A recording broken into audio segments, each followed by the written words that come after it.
Welcome back to Block TV. It's time to check out the charts.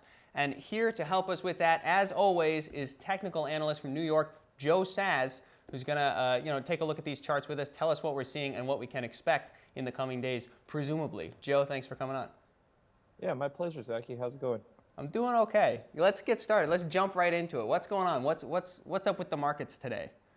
Yeah, there's something pretty interesting going on here, and that is everyone should hopefully by now know that these bands represent a distance from price, 1 and 2.5 and 5% from price. And it seems like the bears have gained strong control of what I would call buyer bedrock if buyers owned the green 5% band.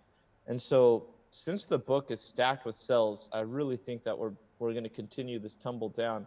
But there is a fight. Bitcoin always has a tendency to fight a lot harder on the way down and act more rationally, let's say, or you can say irrationally in that sense. But you can see there's two bands of support here: 0 to 1%, 1 to 2.5%, and that marked a good bottom, decent looking bottom, and then we triple stacked the sell side bands into a sell off, and now we're double stacking again. So I think this thing could range for a little while. 47 million bids in the book against 23 million at the 1 to 2.5% non-cumulative aggregation there.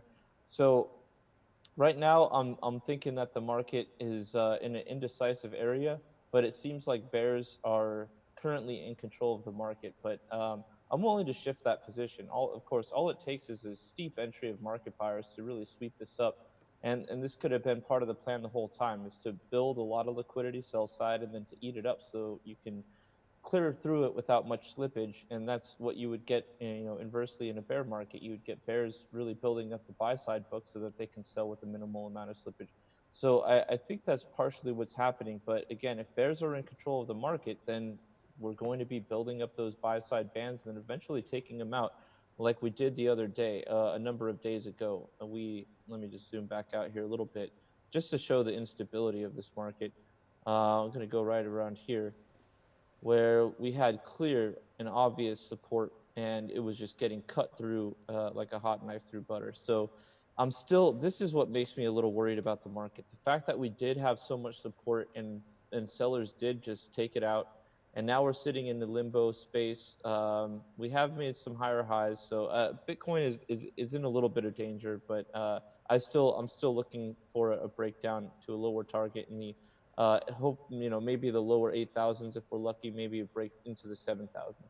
Now, onto a quick look at the 4-hour. We did experience a death cross of the intermediate and long-term moving averages. So this thing is not looking good. That's looking pretty terrible in my eyes. So we're probably going to get a pullback, technically speaking. We just went over the fundamentals. So the technicals aren't looking great on the 4-hour. We skipped a 9 sell, so that's of course good, but a lot of rejection off this 54-hour moving average. Let's see here, a quick look at the daily. Cutting in and out of this 200-day moving average, really interesting. Supported by the intermediate term moving average. This is already pointing down. The long-term moving average is pointing down. Intermediate term moving average pointing down. It looks like the 50-day moving average is starting to respond to this downside move. So it's very possible this could have been just an extended dead cat bounce, but I really don't think that yet. And I'm not going to assume that until, probably it's too late, probably closer to the low 7,000s. So things aren't necessarily looking great for Bitcoin, so to speak. But let's talk to me a little bit about the altcoins. Talk to me about Ethereum, about Bitcoin Cash, XRP. What's going on in that kind of sphere? Yeah, so popping our heads into Ethereum, and this is what I find interesting. On the way down, it was alts that broke down first through the moving averages, and right now it's the alts that are, or Ethereum in particular, that's being supported by the short-term moving average. So Ethereum actually looks okay to me. It did also dodge a 9 buy opportunity, so that sucks. But right now, I got to say it's looking okay. We have a bullish crossover of the long and intermediate term moving average, and that's coming up. I mean, it still looks like it's maybe a week out, only because these are so close to one another. But it should be happening soon, and I would expect this 50-day moving average to hold if we are in a bull market. Ethereum is looking pretty good right now. It's fighting a good fight right now, and it's doing a better job at it than Bitcoin is. Onto XRP, and this is upsetting too.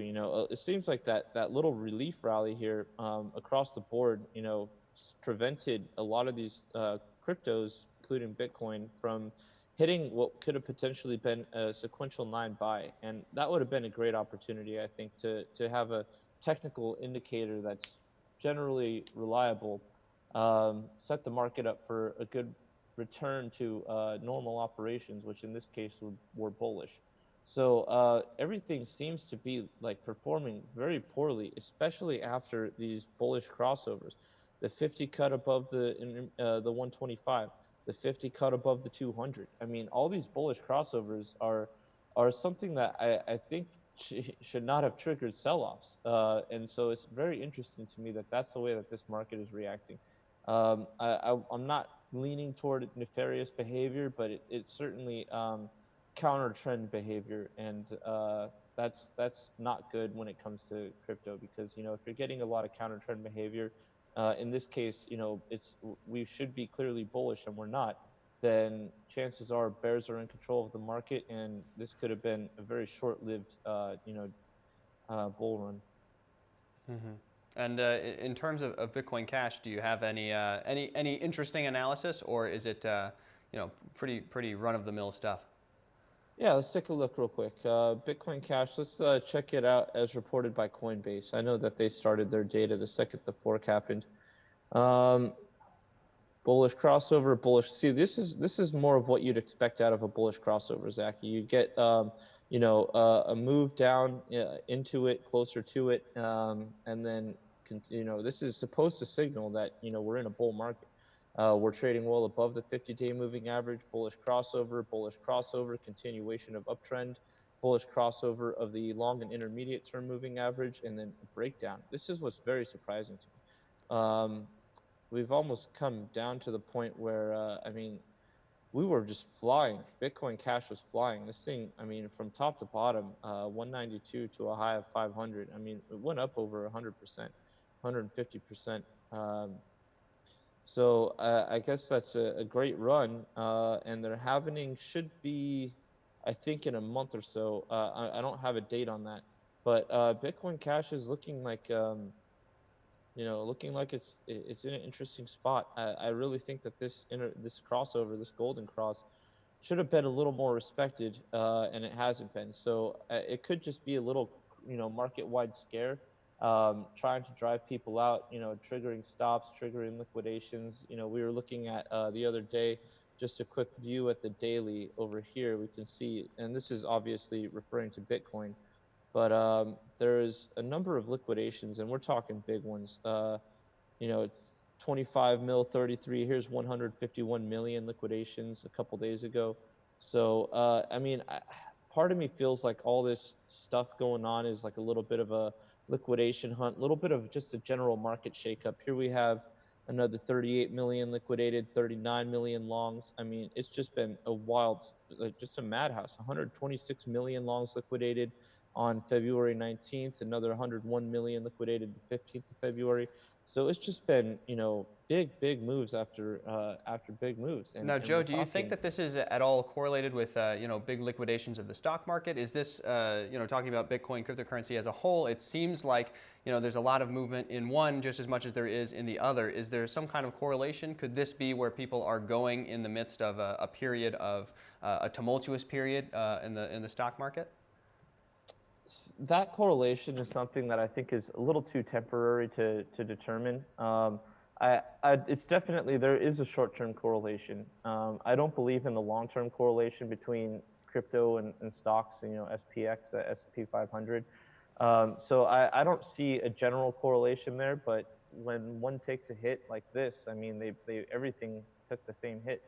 So it's very possible that there is a correlation. Short-term coronavirus could have something to do with it. That general market uncertainty, because again, this is a speculative asset to a lot of people. Maybe not so much in places with hyperinflating currencies, but in places like the West, where I think a lot of price discovery is driven.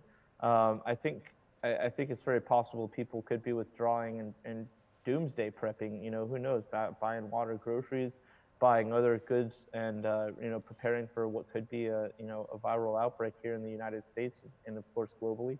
So I think there is potential for that, and even still, I have a feeling people would prefer to have, since we can all transact online with our debit cards and such, Bitcoin isn't necessarily the #1 spot to go to in order to have a hygienic transacting ability. Absolutely. In other words, not dealing directly with cash. So I see the correlation. I think it's a short-term, short-lived thing, but I wouldn't really.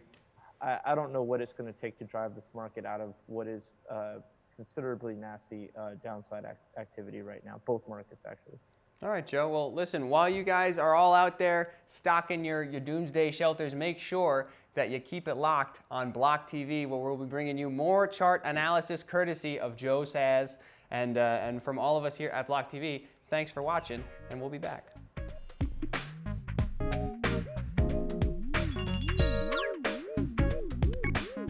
For more news and updates, follow us on Twitter.